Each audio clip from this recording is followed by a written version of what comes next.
ప్రపంచ ప్రఖ్యాతిగాంచిన అరసవెల్లి సూర్యనారాయణ స్వామి జయంతి వేడుకలు గత అర్ధరాత్రి నుండి ప్రారంభమయ్యాయి. పెద్ద మొత్తంలో భక్తులు తరలివచ్చారు. ప్రస్తుతం మాత్రం అరసవెల్లి ప్రాంగణం అంతా భక్తజన సంద్రంగా మారింది. ఆదివారం స్వామివారికి ఇష్టమైన రోజు కావడంతో ఈసారి మాత్రం సుమారు 2 లక్షల మంది భక్తులు వస్తారని ముందస్తు అంచనాల నేపథ్యంలోనే ఏర్పాట్లు చేశారు. ప్రస్తుతం స్వామివారిని దర్శించుకునేందుకు వస్తున్నటువంటి పీయూసీ చైర్మన్ ఆమదాల నియోజక ఎమ్మెల్యే కోన రవికుమార్ మనతో ఉన్నారు. మునుపెన్నడూ లేనటువంటి విధంగా రాష్ట్ర పండుగగా నిర్వహించారు. 3 రోజుల పాటు జరుగుతున్నటువంటి ఈ పండుగలో జయంతి వేడుకలకు ఇచ్చిన ప్రాధాన్యత ఏదైతుందో ఈరోజు భక్తులు తాకిడి ఎక్కువగా ఉన్న నేపథ్యంలో ఈరోజు వీఐపీలకు వచ్చినటువంటి ప్రాధాన్యత సాధారణ భక్తులు మాత్రం ఇక్కడ తెచ్చే పరిస్థితి ఉందండి. ఈరోజు అందరికీ రథసప్తమి శుభాకాంక్షలు.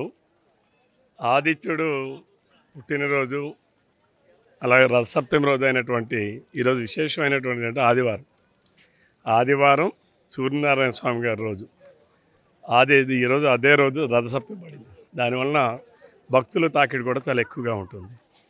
ఈరోజు నేను ఈ జిల్లా ప్రధానికానికి అందరికీ కూడా ఆదిత్యుడు ఆశీస్సులు అందరికీ ఉండాలని, ప్రతి ఒక్కరికి మంచి ఆరోగ్యం ఇవ్వాలని కోరుకుంటా ఉన్నాను.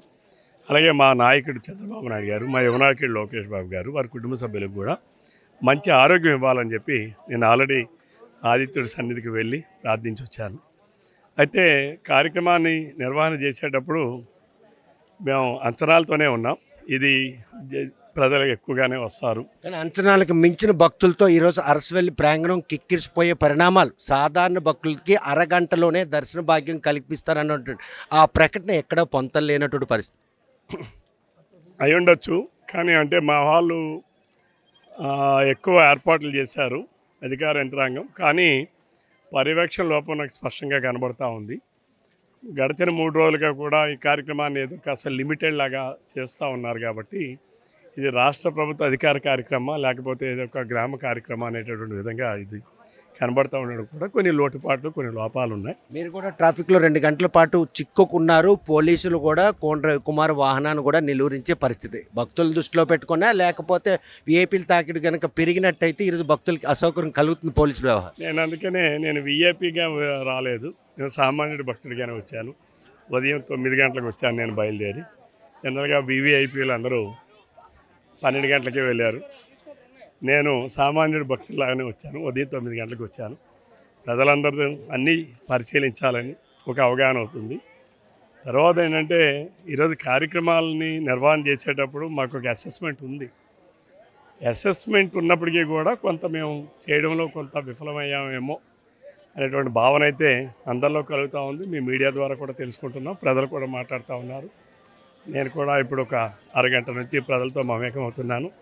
ప్రజలు ఇచ్చినటువంటి ఫీడ్బ్యాక్ అంతా తీసుకుంటున్నాం. తప్పనిసరిగా దీన్ని భవిష్యత్తులో ఇటువంటి పునరావృతం కాకుండా ఇది రాష్ట్ర అధికార కార్యక్రమం అంటే రాష్ట్ర అధికార కార్యక్రమంగా నిర్వహించాలి తప్ప దీన్ని ఏదో ఇంకో రకంగా నిర్వహించడానికి ఇది సరైనది కాదు. రాష్ట్ర పండుగగా నిర్వహించాలని కూటమి ప్రభుత్వం కొలువు తీరిన తర్వాత గత ఏడాది 229 జీవో జారీ చేసి 3 రోజులు, ఈసారి 513 చేసి వారం రోజులు కూడా చేయడం జరిగింది. ఇటువంటి నేపథ్యంలో ఇటువంటి తొక్కుసలాట్లకి ఇది లేకుండా ముందస్తు ఏదైతే ఇది ఉందో దాన్ని కనుక పరిగణనలు తీసుకున్నట్టయితే ఇటువంటి పరిస్థితి ఉండబోయేది కాదు కదా. తప్పనిసరిగా అంటే రాష్ట్రంలో జరుగుతున్నటువంటి అనేక సంఘటనలు, అనేక క్షేత్రాల్లో జరుగుతున్నటువంటి కార్యక్రమాలను కూడా చూసి కొంత మనం ముందస్తు జాగ్రత్తలు తీసుకోవాలి. చాలా వరకు తీసుకున్నారు, అయినప్పటికీ కూడా కొంత లోపం అనేది ఎక్కడ ఉంటుంది, అది సహజం. దాన్ని రేపు భవిష్యత్తులో ఆ లోపాలు లేకుండా సాధిస్తారు. గతంలో జరిగినటువంటి అనుభవాలు ఏవైతే ఉన్నాయో వాటిని పరిగణనలు తీసుకునే ముందస్తు జాగ్రత్తల నేపథ్యంలో తీసుకున్నారు. అయినప్పటికి కూడాను జనం పెరగడం దీనికి కారణం అంటారా, లేకపోతే ఆదివారం ప్రధాన కారణం? జనం వస్తారనేది మేము ఊహించిందే. ఇది జనం రావాలి, ప్రజలందరికీ ఆదిత్యుడు ఆశీస్సులు అందాలనేటటువంటిదే మా లక్ష్యం, ప్రభుత్వ లక్ష్యం కూడా. ఎందుకంటే ఆధ్యాత్మిక విలువలు, ఆధ్యాత్మిక చింతన, ఆధ్యాత్మికమైనటువంటి విలువలు ప్రజల్లో పెంపొందించాలనేటటువంటిది ఈ కార్యక్రమం తాలూకా ఉద్దేశం. కాబట్టి ఆ ఉద్దేశం నెరవేరాలంటే తప్పనిసరిగా ప్రజల భాగస్వామ్యం కావాలి, ప్రజలు ఎక్కువ విరివిగా పాల్గొంటారనే విషయం మా అందరికీ తెలిసిందే. అయితే దానికి తగిన విధంగా కార్యక్రమాలను రూపొందించడంలో కొంత లోపాలు ఉన్నాయి, కొన్ని లోటుపాట్లు ఉన్నాయి. తప్పనిసరిగా భవిష్యత్తులో సర్దిద్దాం. చూస్తే కనుక ప్రస్తుతం ఏదైతే స్వామివారి జయంతి వేడుకలు మాత్రం వారు ముందుగానే అంచనాలు రూపొందించారు. సుమారు 2 లక్షల మంది భక్తులు వస్తారని ఊహించినటువంటి కారణంగానే ఈరోజు మాత్రం భక్తులు తండోపతండాలుగా తరలివచ్చారు. రాష్ట్రం అధికార పండుగగా నిర్వహిస్తున్నటువంటి జయంతి వేడుకల్లో మాత్రం ఆదివారం కావడం స్వామివారికి ప్రీతికరమైన రోజు కావడంతో పాటు అడుగడుగున ఆంక్షలు ఉన్నాయి.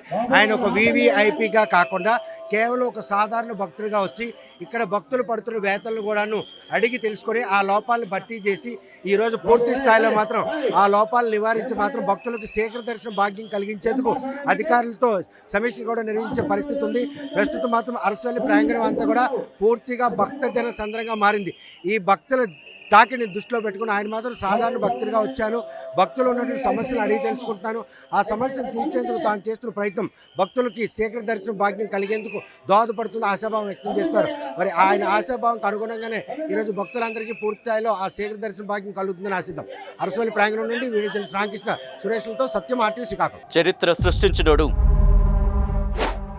ఇప్పుడు ఆ చరిత్రని తిరగరాయబోతున్నాడు. అబద్ధాల గోడల్ని బద్దలు కొట్టి నిజాలను రాగా మీ ముందుంచబోతున్నాడు.